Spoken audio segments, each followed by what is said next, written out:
नमस्कार, image news FM 103.6 को दैनिक प्रस्तुति हाम्रो नेपाल हामी नेपालीमा यहाँलाई हार्दिक स्वागत छ।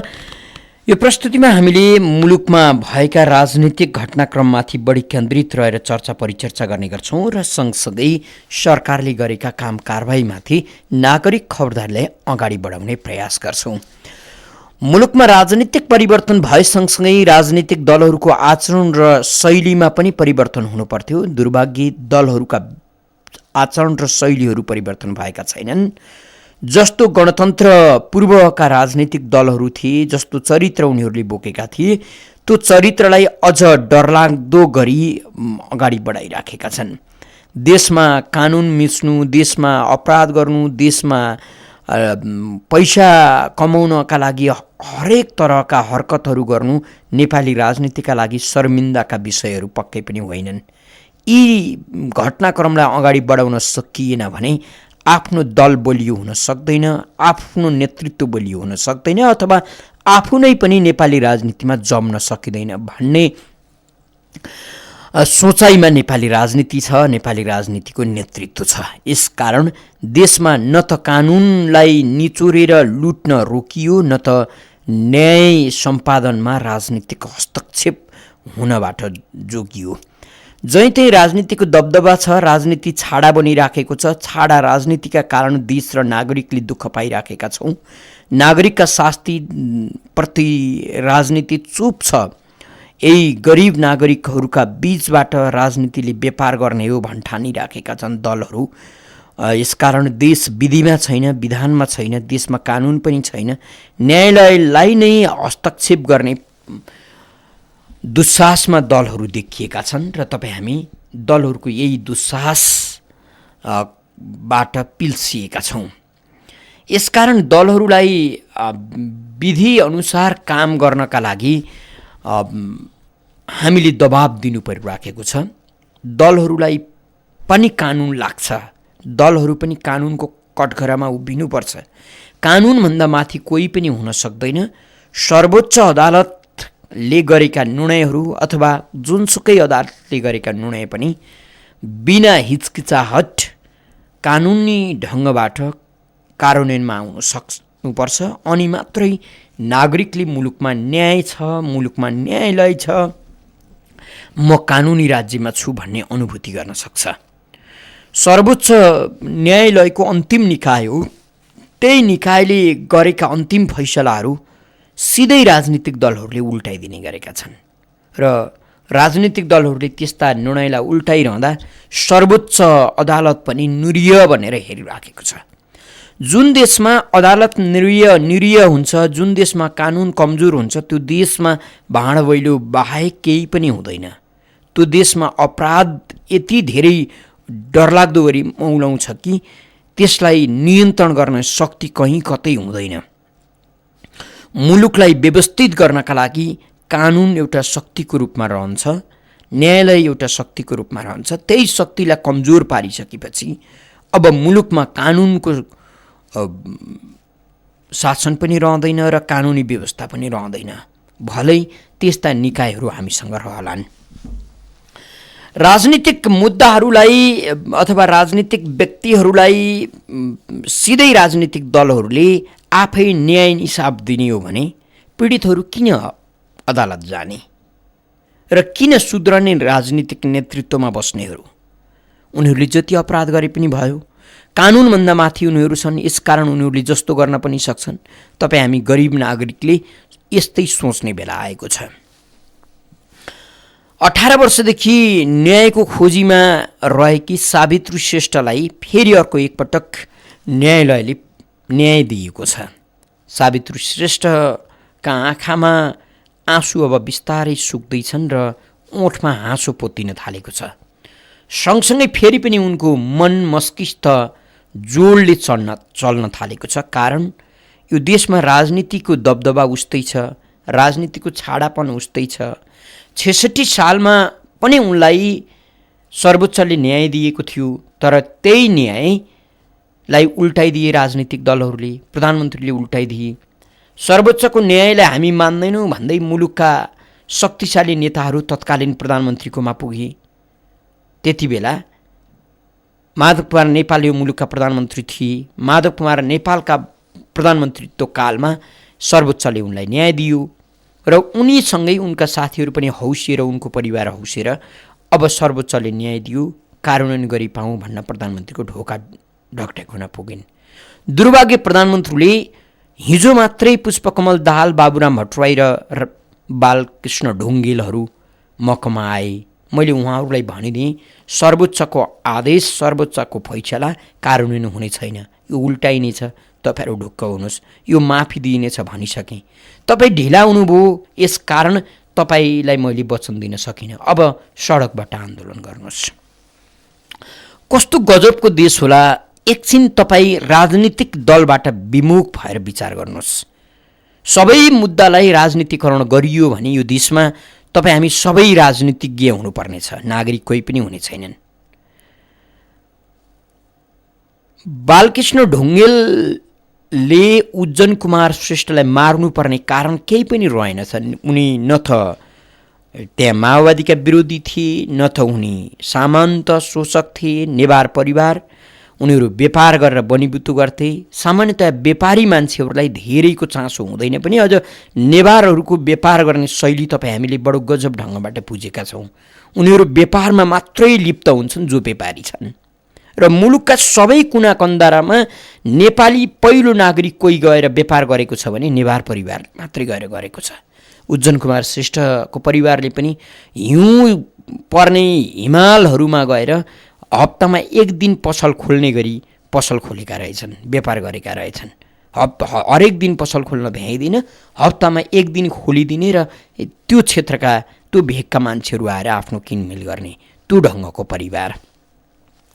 उनको पौडेल थर्की युवतीसँग प्रेम भयो उज्जन कुमार श्रेष्ठको, उनले प्रेम विवाह गरे। अब त्यसपछि यो मुलुकमा जस्तोसुकै राजनीतिक परिवर्तन आओस्, जस्तोसुकै युद्ध लडियोस्, जब मानसिकतामा लागेको खिया नपखालिएसम्म देश सुध्रिन्न। एकातिर जातीय विभेदलाई अन्त्य गर्नुपर्छ भन्न बन्दुक बोक्ने, अर्कोतर्फ ल अन्तर्जातीय विवाह किन गरिस्, किन ठुला बडाको छोरी ताकिस् भनेर मारिदिने यस्ता युद्धहरू भए हामी कहाँ।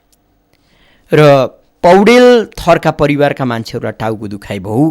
नेवारको छोराले हाम्री छोरी बिहा गर्यो, लग्यो, अब उनलाई कुट्न खोजियो, अनेक गरियो। केही सिप्न लागेपछि ज्यान लिनका लागि माओवादीको शरण लियो। जनयुद्धमा कैयौँ त्यस्ता घटनाहरू भएका छन्। तपाईँले याद गर्नुहोस्, पञ्चायतकालमा अनेकन किसिमबाट दोहन गरेका मान्छेहरू खाँटी माओवादी भए। त्यो बेला पञ्चायतकालमा अनेकन किसिमबाट अपराध गरेकाहरू द्वन्द्वकालमा खाँटी नेता भए माओवादीका। त्यो के थियो? आफ्नो अपराध लुकाउनु थियो र आफू जोगिनु थियो। हतियार जब मुलुकमा हावी हुन्छ त्यसपछि मान्छेहरू अपराध जोगाउनका लागि र आफू चोकिनका लागि त्यही शरण लिन्छन् र उनीहरू नै चर्को क्रान्तिकारी हुन्छन्। मारिदिए उज्जन कुमारलाई। त्यसपछि उनका दाइले फेरि मुद्दा दायर गरे, दाइलाई पनि मारिदिए।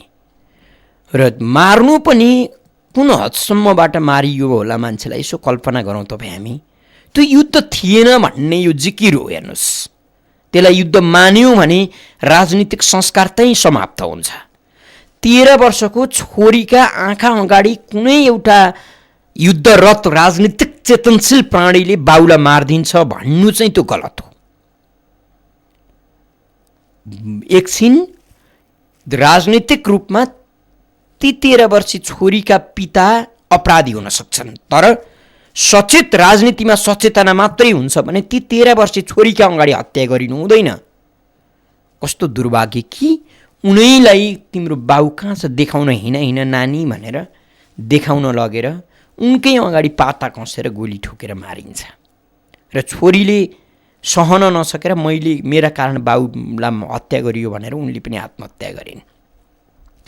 यसकारण यो ढङ्गका अपराधहरूलाई तपाईँ हामीले जोगायौँ भने यो देशमा हेर्नुहोस्, एकछिन त तपाईँ बाँचुन्जेल तपाईँलाई हाई सन्चो होला।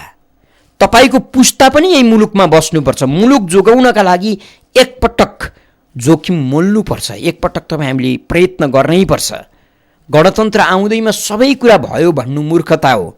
अब हामीले लड्नुपर्ने लडाइँ धेरै रहेछन्, बुझ्नुहोस्। अब त हिजो ज्ञानेन्द्र शाहसँग लड्नु पर्थ्यो, तानाशाहहरूसँग लड्नु पर्थ्यो, अब आफैले स्थापना गरेका दलहरूसँग लड्ने दिन आए।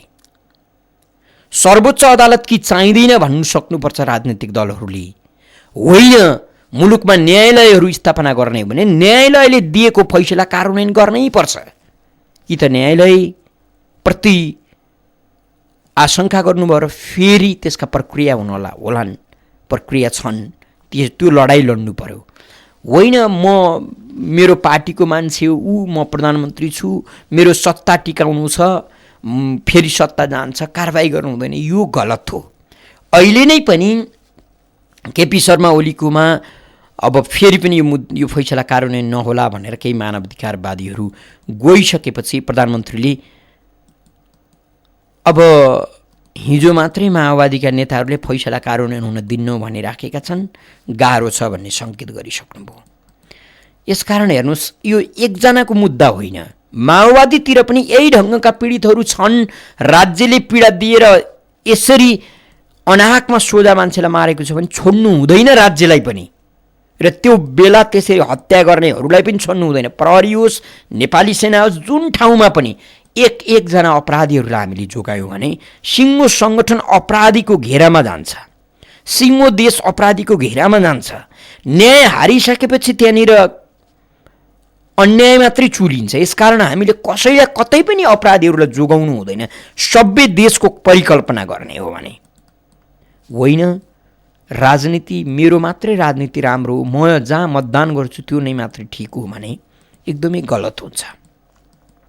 विशेष गरी उज्जवल कुमार श्रेष्ठको चर्चा गर्ने हो र गणेश कुमार श्रेष्ठ दुवैजना हत्या गरिएका व्यक्ति हुन्, उनीहरूको चर्चा गर्ने हो भने उनीहरूको परिवार राजनीतिक रूपमा कम्युनिस्टबाट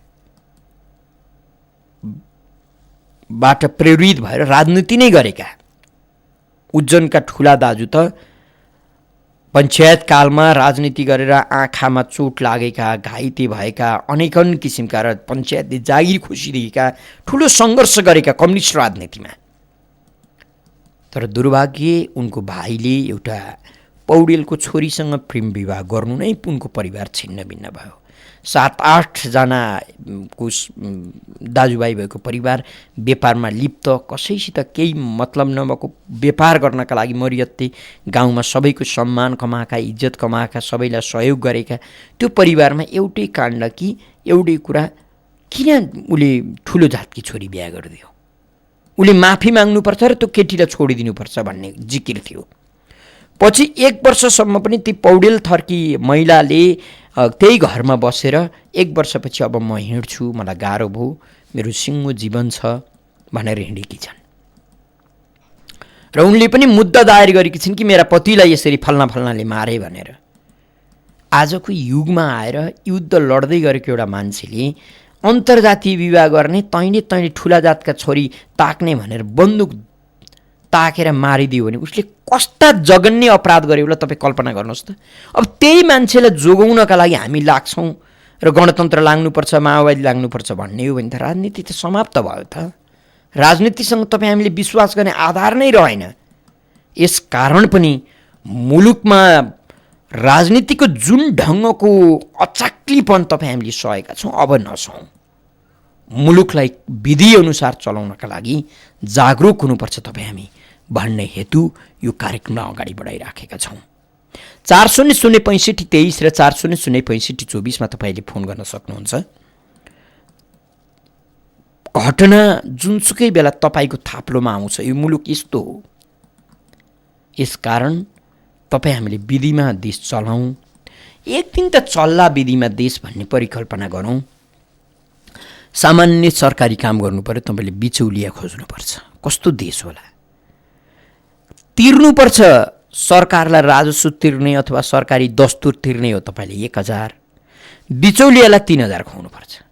तपाईँलाई अब राज्यका संयन्त्रहरूले अथवा राज्यका निकायका व्यक्तिहरूले के भन्छन् भने बिचौलियादेखि खबरदार, तपाईँ खराब हुनुहुन्छ, आफै कामै गर्नुहुन्न अनि बिचौलियालाई पैसा खुवाउनुहुन्छ भन्छन्।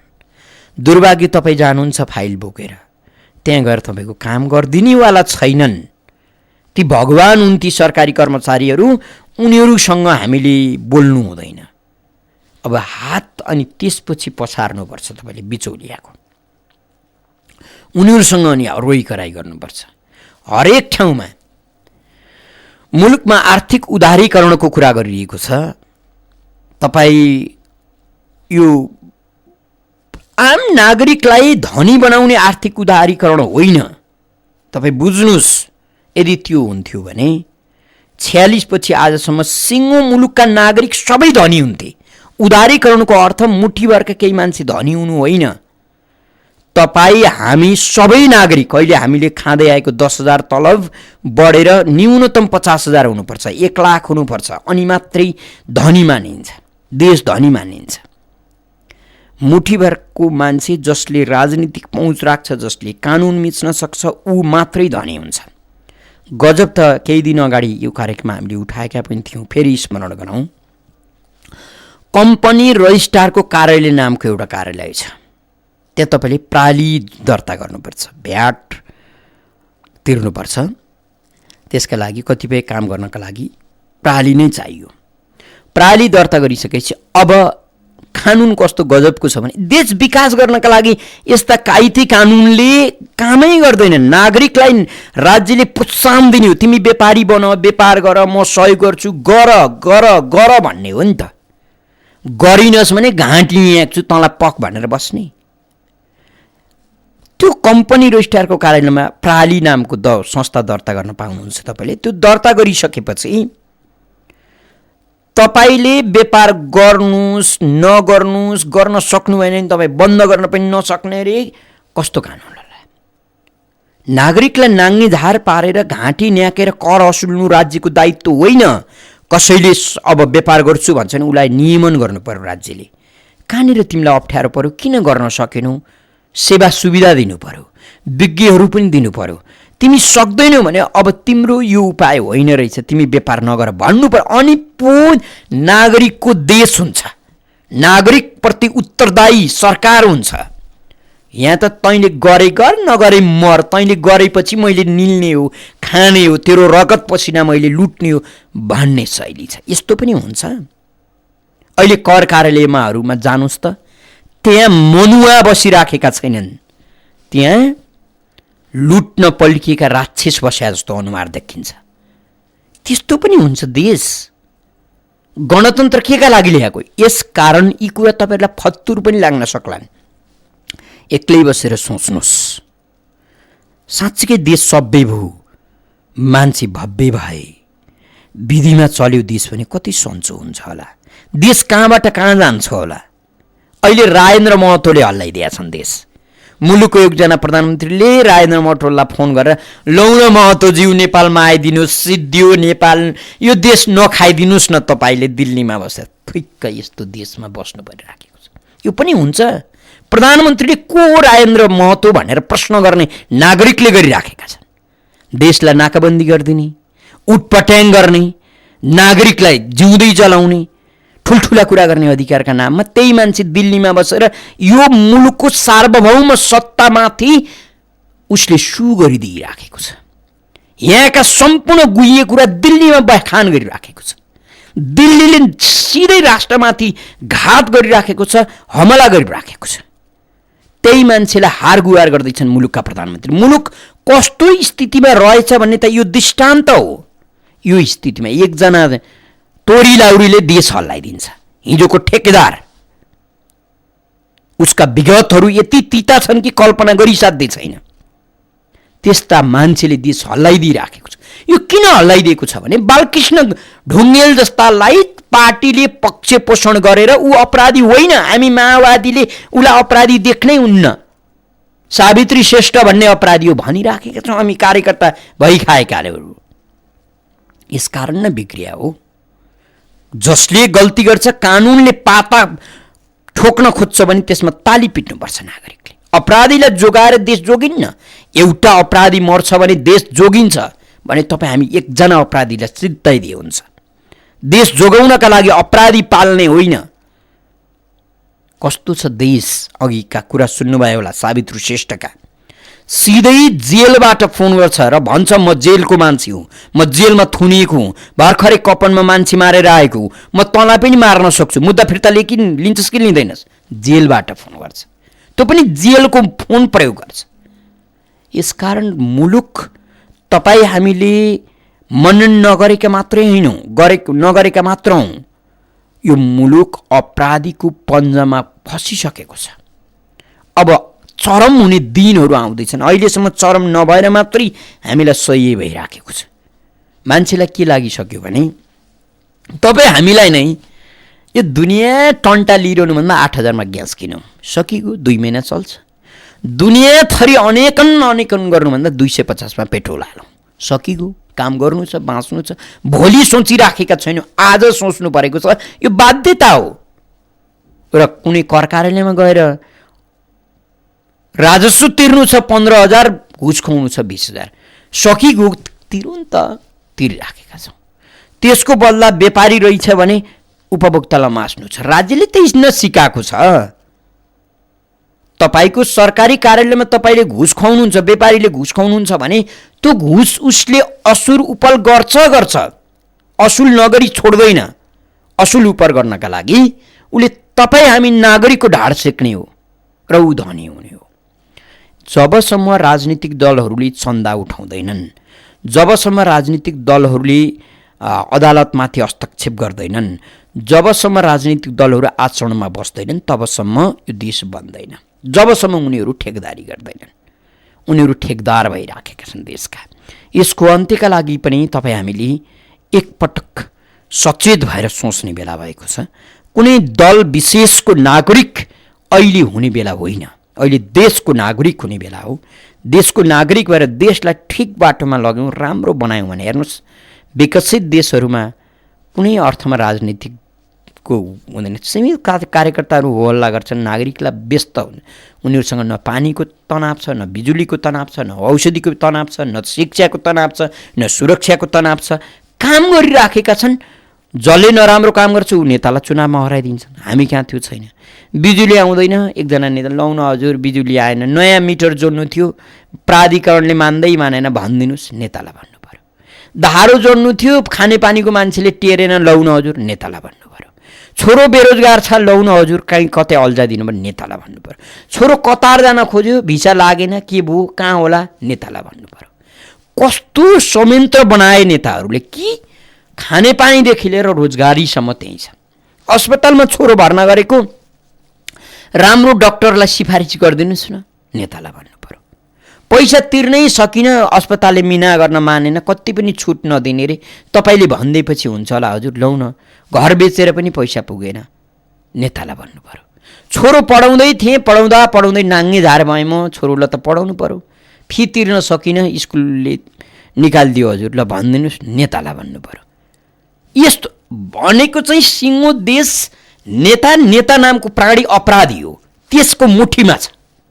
अनि तपाईँसँग भएका यी संयन्त्रहरूले काम गर्छन् र त्यो नेता नामलाई रिजाइसकेपछि एउटा अस्पतालले, एउटा स्कुलले, एउटा कलेजले, एउटा अर्को उद्योगीले, अर्को एउटा कर्मचारीले उसबाट अर्को क्षतिपूर्ति लिन्छ। तिम्रो काम गर्दैको छु लिस्ट बनाएर राख्छ, उसले फाइल गरेर राख्छ, अनि त्यस बापत अर्को पैसा लिन्छ। यस्तो स्थितिमा हामी छौँ। यसलाई अन्त्य गरौँ। 400523 र 400524मा तपाईँले फोन गर्न सक्नुहुन्छ। टेलिफोन सम्पर्कमा कोही श्रोता मित्र हुनुहुन्छ, उहाँलाई स्वागत गरौँ। को बोल्दै हुनुहुन्छ? हेलो, नमस्कार ठाकुरजी। भन्नुहोस्। गङ्गाप्रसाद शर्मा नेपाली। म एक शब्दमा भन्छु, 3.25 करोड नेपाली र विश्वका जो सुनिरहेछन् यो पवित्र एफएम, यो सावित्री श्रेष्ठजीको फैसला यस देशमा, यस मुलुकमा कार्यान्वयन हुने छैन। अब भन्न चाहन्छु, अब त चेत खोलोस् नेपाली नागरिक हो। यस लोकप्रिय कार्यक्रम मार्फत आजको श्रोतासँग सांसद कार्यक्रममा माओवादीको द्वन्द्वको नाममा बालकृष्ण ढुङ्गेलले जुन ओखलढुङ्गा निवासी सावित्री श्रेष्ठका दाजुभाइको विवश हत्या गर्ने सांसद बने, उनी सम्मानित भए। सम्मानित सर्वोच्च अदालतबाट पटक अभियोग फैसला प्रमाणित भएकै हो, उनी दोषी प्रमाणित भएकै हुन्। राजनीतिक दबाव र प्रभावमा अदालतको निर्णय कार्यान्वयन हुँदैन। पीडित पटक न्यायालय धाउनुपर्छ। यस्तो अवस्थामा नागरिकको राजनीतिक दल र नेताप्रति कति विश्वास गर्ने, कहिलेसम्म विश्वास गर्ने? अब पनि सुनुन्, अब पनि नयाँ शक्तिको नेतृत्व गर्ने भन्नेले नि यो जवाफ देलान्। अब नेपाली नागरिकले राम्रोसँग बुझ्नुपर्छ, मनन गर्नुपर्छ कि 2007 सालदेखि आजसम्मको नेतृत्व गर्ने सबै पार्टी र तिनका नेता कुनै न कुनै कालखण्डमा हत्या, हिंसा, बलात्कार, भ्रष्टाचार, अपहरण, विदेशी गुप्तचरको तलब खाने, पछिल्लो कालखण्डमा त आइएनजिओको डलर खाएर सुन्दर शान्त आत्मनिर्भर मुलुक, सामाजिक र मानवीय सांस्कृतिक समन्वय सहिष्णुता भएको मुलुक सोमालिया जस्तै माटो र घाँस पात खानुपर्ने अवस्थामा पुर्याउने यी दल र नेता पछि लागेर कति मुलुक बर्बाद गर्छौ नागरिक हो भनेर नागरिकलाई भन्न चाहे। अझ म सारा नेपाली नागरिकलाई भन्छु कि अहिलेको सम्मानित सर्वोच्च अदालतको फैसला समेत कार्यान्वयन हुने छैन। यो कार्यान्वयन नगर्नमा सबै दल मिल्नेछन्। यस्तो अवस्थामा यस्ता दल र नेताका झोला बोकेर मुलुक किन बर्बाद पार्ने? गम्भीर हौँ। सबैको लागि समान न्याय नभएसम्म देश समृद्ध हुन सक्दैन, नागरिक बाँच्न सक्दैन, मुलुक बाँच्न सक्दैन। हामी सबै नेपाली नागरिकको चेतना हुनुपर्छ। नेता त हत्यारा हुन्। नमस्कार। हजुर, गङ्गा प्रसाद शर्मा नेपाली हुनुहुन्थ्यो। फेरि पनि टेलिफोन सम्पर्कमा अर्का कोही श्रोता हुनुहुन्छ, उहाँलाई स्वागत गरौँ। को बोल्दै हुनुहुन्छ? हरिबोल बुढाथोकी सर। आज सावित्री श्रेष्ठको कुरा सुन्दाखेरि जब मैले प्रचण्डको अनुहार सम्झे, चण्ड मुण्डको आकृति आयो, बाबु रामलाई रावणको रूपमा देखेँ। अनि महराले अझै मान्दिनँ भनेका छन् रे प्रधानमन्त्रीसित फैसला। के कानुन व्यक्तिले मान्ने र नमान्ने हो? सबैले मान्नुपर्छ। प्रधानमन्त्रीको कमजोरी हो, त्यसलाई इम्प्लिमेसन कार्यान्वयन गर्न सक्नु हुन्न भने। अनि पृथ्वीनारायण शाहको चाहिने एउटा इभ्यालुएसन गर्ने क्षमता यिनमा कसरी हुन्छ एउटा एग्रिकल्चर पढ्या व्यक्तिलाई? नमस्ते सर। हजुर, यहाँलाई हामी धन्यवाद दिन्छौँ। हरिबोल बुढाथोकी हुनुहुन्थ्यो। फेरि पनि टेलिफोन सम्पर्कमा अर्का कोही श्रोता हुनुहुन्छ, उहाँलाई स्वागत गरौँ। को बोल्दै हुनुहुन्छ? जो लप्पा सामाकुसीबाट म विश्वनाथ श्रेष्ठ। भन्नुहोस्। भन्नु कुरा थुप्रै छ, तर एउटा कुरा मान्नुपर्ने के छ भने जुन घरमा महिलाको इज्जत हुँदैन, सम्मान हुँदैन, त्यो घर हुँदैन, नर्क हुन्छ। अनि जुन देशमा कानुनको मर्यादा हुँदैन, कानुनको सम्मान हुँदैन, कानुनको बारेमा आम नागरिक एकचिक्का हुँदैन, त्यो देश रहन्न। अब सुन्दैछु म यो कार्यक्रम सुनिरहनु भएका सम्पूर्ण मित्रहरूलाई, आफ्ना साथीभाइ जोसुकैसँग आज दिनभरमा भेट भयो भने श्रोतासँग सभासद 2-3 पल्ट फेरि हुन्छन्, सुनाउँछन्, सुनिदिनु होला। साह्रै मार्मिक कुराहरू सुन्नु परेको छ।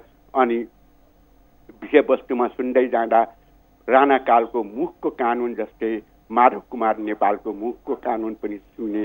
यी सबै मिलिजुली काले मिलेर भाले खाउँ भने जस्तै हो। यदि यो कानुनको बर्खिलाप कसैले केही गर्छन् भने तपाईँ हाम्रो कर्तव्य हो। हामी यो देशको नागरिक हो। यो देशको नागरिकको हैसियतले कानुनको सम्मान गर्नुपर्छ, कानुनको इज्जत गर्नुपर्छ। अनि व्यवस्थापिकाले जे जस्तो गरे तापनि टुलटुल हेर्ने होइन। तपाईँ हामीले शक्ति प्रयोग गर्नुपर्छ।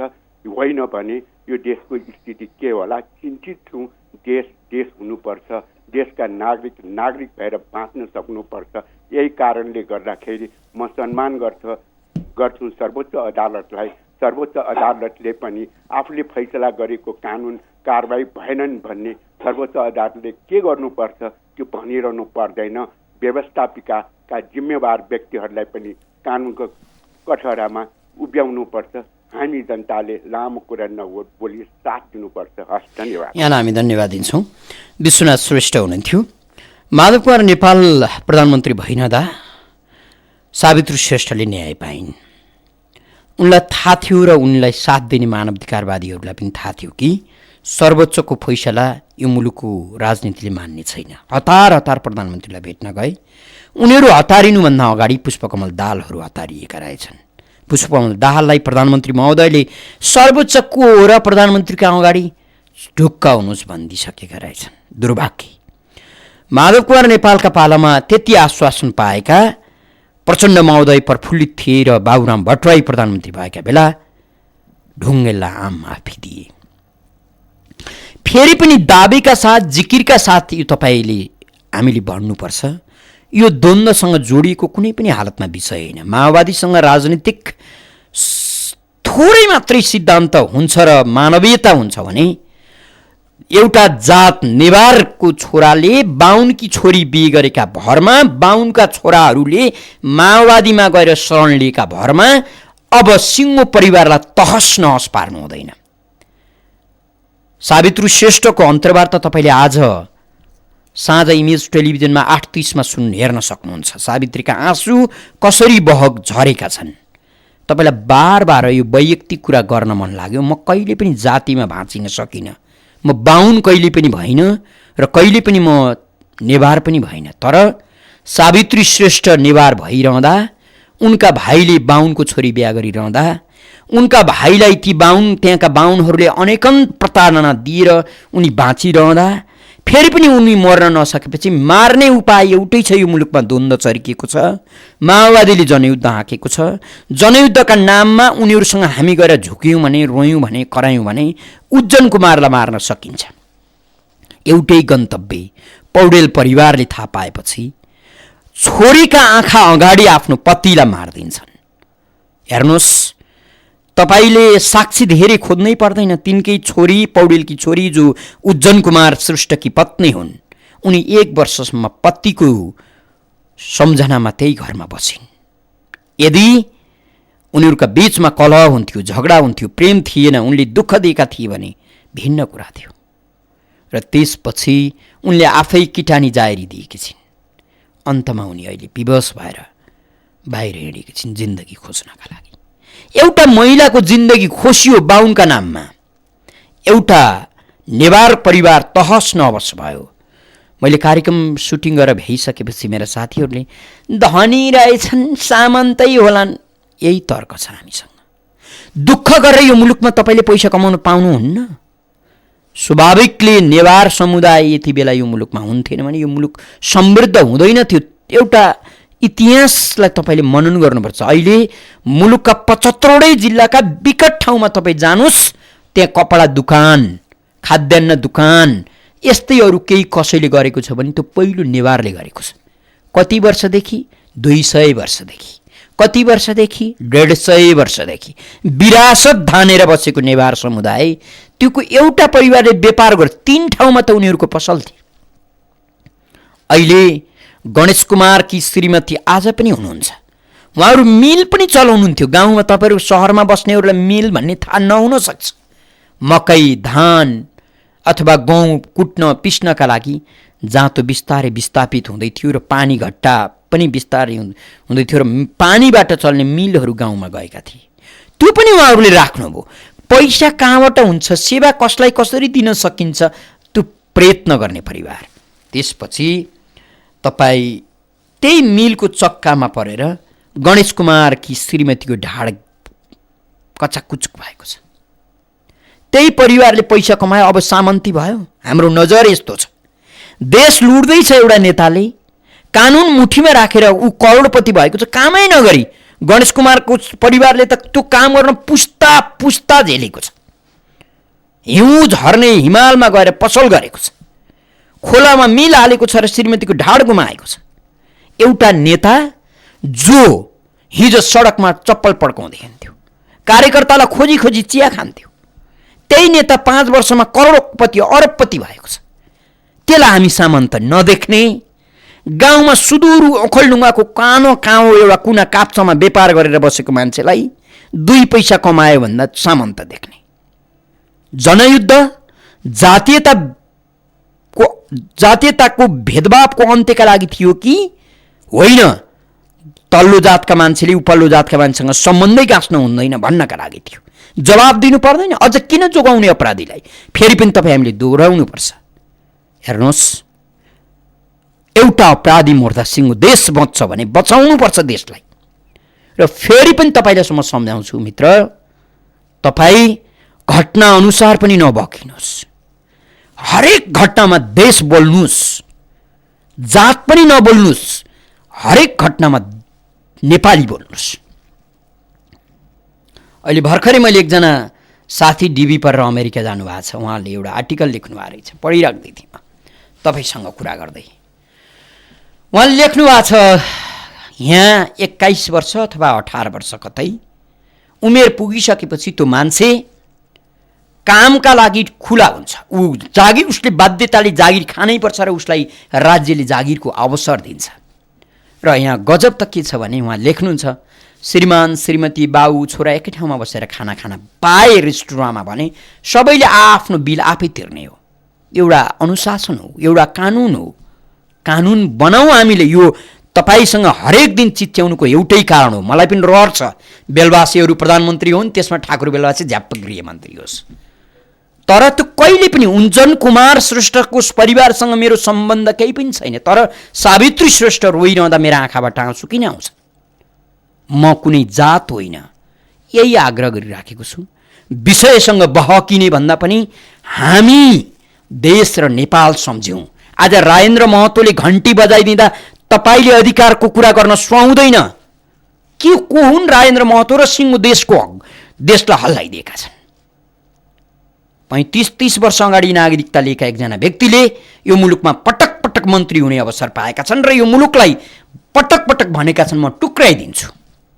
तपाईँलाई याद दिलाउँ, उनी स्वास्थ्य मन्त्री हुँदा काठमाडौँलाई म नाकाबन्दी गरिदिन्छु भन्दा काठमाडौँका तपाईँ महानुभावहरू जो धनी हुनुहुन्छ, सम्पन्न हुनुहुन्छ, विवेकशील हुनुहुन्छ, जातको कुरा गर्नुहुन्छ, नेवार राज्यको कुरा गर्नुहुन्छ, एक शब्द बोल्नुभयो?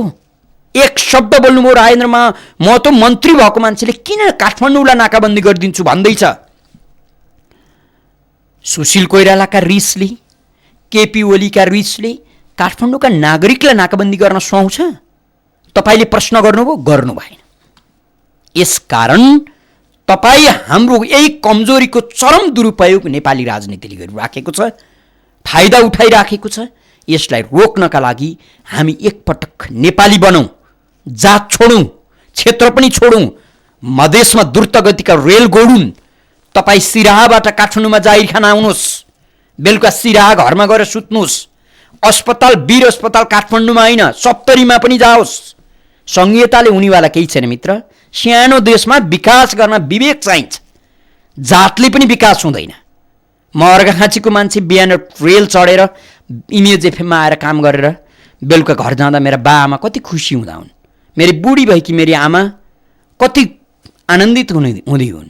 मलाई पनि त्यो रहर छ। बाआमालाई गाउँमा छोडेर गाई भैँसीको सोर्न लगाइराखेर म काठमाडौँमा चिच्याउँदैछु। यो राज्यले मलाई यो नियतिमा पुर्याएको छ। देशमा, हरेक देशमा अनेक खालका आधुनिक विकास हुन सक्ने, नेपालमा नहुने, नेपालमा हुनु हुँदैन। यो कुरा तपाईँ हामीले कहिल्यै उठाएनौँ। दुर्भाग्य, यस्ता कुरा गर्नेलाई तपाईँहरूले अनेक पटक चेतावनी दिनुभएको छ। मेरो फेसबुकमा, मेरो इनबक्समा आएका कुनै मलाई गाली गरेर लेखिएका सूचनाहरू पढ्दा बडो अचम्म लाग्छ। यो कार्यक्रममा मैले कहिले पनि कुनै एउटा नेताको चाकरी गरेको छैन, कुनै दलको चाकरी गरेको छैन र कसैको पक्ष पोषण पनि गरेको छैन। यसकारण नेपाली बनौँ, यो आग्रह हो। र तपाईँलाई यो आग्रह गर्ने म कोही पनि होइन, सामान्य पत्रकार भन्ने माध्यम मात्रै हो, तर माध्यम चाहिँ सही हुनुपर्छ भन्ने मेरो चेतनाले मलाई निर्देशित गरेको छ। फेरि पनि टेलिफोन सम्पर्कमा कोही श्रोता हुनुहुन्छ, उहाँलाई स्वागत गरौँ। को बोल्दै हुनुहुन्छ? हेलो, हजुर भन्नुहोस्। नमस्कार, म प्रदीप मन श्रेष्ठ। भन्नुहोस्। अहिले छ नि नेपाली जनता, अब नेपाली जनताको सरकार भनेर बसेको छ। मलाई एउटा कुरा के लाग्यो भने अब 2046 साल जेठ 30 गते निरङ्कुश पञ्चायत व्यवस्थाले अतिक्रमण गर्यो परोपकार संस्थालाई। परोपकार संस्था भनेको अहिले पनि नागरिकहरूकै हातमा छ, त्यो एकदम गैर सरकारी संस्था हो। अब जे पञ्चायतको अन्तिम कालमा अतिक्रमण गरेको परोपकार संस्थालाई अहिलेसम्म पनि धेरैपल्ट ढाइसक्दाखेरि पनि अब जनताको सरकार भन्नेले किन फिर्ता दिँदैन? जबकि त्यो परोपकार संस्थाको प्रस्तुति गृह भयो, सम्पूर्ण प्रस्तुति गृहको जग्गा नै अहिलेसम्म परोपकार संस्थाकै नाममा यथावत छ भने परोपकारलाई किन फिर्ता नदिने? अब अदालत जाउँ भनेर खोज्यो भने होइन मिलिहाल्छ, अहिले भइसकेको छ, अलिकति कागज मिलेको छैन भन्छ। किनभने यो अतिक्रमण नै गैर कानुनी हो वास्तवमा। अब त्यो पञ्चायत समयमा विकासको निम्ति ऐन भन्ने एउटा आएको थियो 2033, त्यो सरकारी स्वामित्वमा रहेको मात्रै निकायहरू उसले अतिक्रमण गर्न सक्थ्यो। तर यो त सरकारी स्वामित्व होइन, पुरै नागरिकहरूको स्वामित्वमा रहेको, त्यसैले जनताको स्वामित्वमा रहेको अब यो गणतन्त्र आइसकेपछि पनि फिर्ता नदिने हो भने अब यो के गर्ने? यहाँ हामी धन्यवाद दिन्छौँ। प्रदिमान श्रेष्ठ हुनुहुन्थ्यो, सधैँ राजनीतिक कुरा उठाउनुहुन्थ्यो। तपाईँहरूका कुरा सुनिरहँदा तपाईँ यो पार्टीसँग नजिक हुनुहुन्छ भन्ने हामी लक पनि काट्न सक्छौँ। परोपकारका बारे तपाईँले आज उठाउनुभयो, सुन्न भ्याउनु भएको भए हामीले वर्षौँदेखि उठाइरहेछौँ। यो मुलुकको राजनीति कतिसम्मको निकम्बा छ भन्ने कुराको त जो मान्छे ठाउँ ठाउँमा पुगेर ती पीडा र राजनीतिका अचाक्ली देख्ने र भोग्ने अनि मनन गर्ने प्रयत्न गर्छ उसले मात्रै पीडा भोग्छ। यदि यो मुलुकमा साँच्चीकै नागरिकप्रति समर्पित शासन व्यवस्था आउँथ्यो भने नागरिकले गरेका सामाजिक कार्यहरूलाई अझ प्रोत्साहन दिनु पर्थ्यो। दयावीर सिंह कंसकारले समाज सेवा हुन्छ भन्ने केही थाहै नपाएका मान्छेहरूलाई रगत दान गर्ने, औषधोपचार गर्ने अनेकन काम गर्न थाले र उनले राजा महाराजाहरूसँग हार गुहार गरेर अनुमति लिएर आफूलाई अझ व्यवस्थित बनाउँदै गए। उनले पैसा कमाएनन् परिवारका लागि र परोपकारी स्कुल पनि छ, परोपकार अस्पताल छ। यसका थुप्रै विशेष गरी जति बेला गाउँमा जिल्ला अस्पताल थिएनन्, स्वास्थ्य चौकीहरू थिएनन्, परोपकारले विभिन्न विकट जिल्लामा स्वास्थ्य चौकी खोल्दै हिँडेको थियो। प्रजातन्त्र आयो मुलुकमा, गिरिजाप्रसाद कोइरालालाई लाग्यो कि परोपकार नामको चलेको अस्पताल छ, दयावीर सिंह कंसाकार भन्ने एउटा बडो दानवीर, बडो दुःख गर्न सक्ने मान्छेले राजा महाराजाहरूलाई खुसी बनाएर नागरिकको तहसम्म स्वास्थ्यलाई ल्याएको छ। यहाँ त धेरै कार्यकर्ता हाल्न सकिन्छ। यो नेवारको हातबाट यो संस्था खुत्काउनुपर्छ। परोपकारलाई अब सरकारी मातहतमा ल्याए। परोपकार संस्थाको मातहतमा रहन्जेल त्यहाँको स्वास्थ्य पद्धति, त्यहाँको स्वास्थ्य उपचार, त्यहाँको नागरिकप्रतिको स्वास्थ्य उपचारको समर्पण सबै कुरा बडो व्यवस्थित थियो। अनि त्यसपछि जब गिरिजाप्रसाद कोइरालाले हुडलो हाले, हस्तक्षेप गरे, अस्पताल सरकारी मातहतमा ल्याए, त्यसपछि युनियन खोल्न थालियो, त्यसपछि कर्मचारी भर्ना गर्न थालियो, अनेकन प्रपञ्च गरेर संस्थालाई धुलिसात बनाउने प्रयत्न गरेका छन्। अन्यत्र जस्तो त्यो धुलिसात हुन सकेको छैन, कारण त्यसको बिउ असल थियो र मात्रै हो। र तपाईलाई अर्को पनि सत्य कुरा भनौँ कि दयावीर सिंह कंसाकार त्यही पीडाले बित्नु पर्यो। जब सरकारले हस्तक्षेप गर्यो, रगत पसिनाले नागरिकका लागि, नागरिकको तहबाट निर्माण गरिएको अस्पताललाई जब सरकारले खोसिदियो, त्यसपछि उहाँलाई अनेकन पीर पर्यो र झन्डै 2-3 वर्षसम्म बडो कष्टपूर्ण जीवन बिताएर उहाँ बित्नुभयो। यस्तो छ राज्य। यसकारण नागरिकप्रति समर्पित राजनीति र नागरिकप्रति समर्पित शासन प्रणाली ल्याउनका लागि तपाईँ हामीले पहल गर्ने हो। एउटा कुनै दललाई रिजाएर, एउटा कुनै नेतालाई खुसी पारेर दिस बन्दैन। फेरि पनि दोहोऱ्याएर भन्नुपर्छ, जसले विगतमा अपराध गरेका थिए तिनीहरूका शालिग उत्खनन गरेर, तिनीहरूका सब उत्खनन गरेर हामीले कानुनी कठघरामा उभ्याएनौँ भने अब देश बन्दैन। कार्यक्रम हाम्रो नेपाल हामी नेपाली सुनेर र कार्यक्रममा आफ्नो सहभागिता जनाइदिएर साथ दिनुहुने सम्पूर्ण श्रोता मित्रलाई धेरै धेरै धन्यवाद दिँदै सहकर्मी अनिश साकेका साथमा ठाकुर बेलवासी बिदा हुन्छु। नमस्कार।